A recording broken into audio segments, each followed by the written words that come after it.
Real simple video today on testing an older style oil pressure switch with just simply compressed air and an ohm meter. Ohm meters are cheap. You can get one for like $5, the cheapies. So there's no reason not to have one in your garage shop if you're gonna be working on stuff.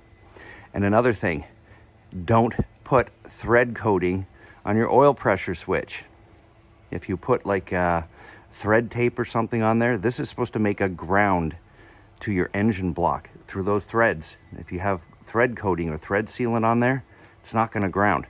So anyway, this is essentially a switch. This provides ground for the light in your dashboard when you turn the ignition on and your oil light comes on through here, through the other wire. It goes through here to the engine block, which is grounded, and provides the ground for that light.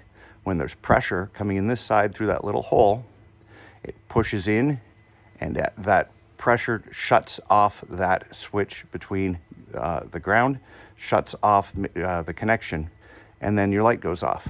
So there's an easy way to test this. We're just going to measure across the body to the wire, and we should see zeros on the multimeter. Then when we apply pressure through that little hole, we're going to apply pressure with the air gun, and then you will see the numbers jump, meaning it has turned the switch off. And hopefully I can make this screwed up hand of mine work for 5 minutes. Oh. Okay. So we have zero. So we have resistance through here. So this will provide the negative for that oil pressure light. So that is working. How do I hold this with this damn hand? Okay. Now we're just going to apply some pressure to that little hole in the top. Oops.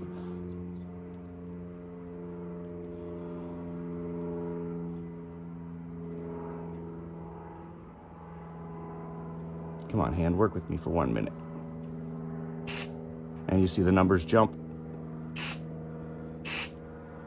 Oh. Okay. So when you see the numbers jumping like that, you know that it is shutting off the power between, or the ground between here and here. So it will shut off the oil pressure light. This switch does work, and we can put this on the bike and know that it works. Thanks for watching. Please like, subscribe. Send me a new frickin' left hand if you have one. Thanks for watching.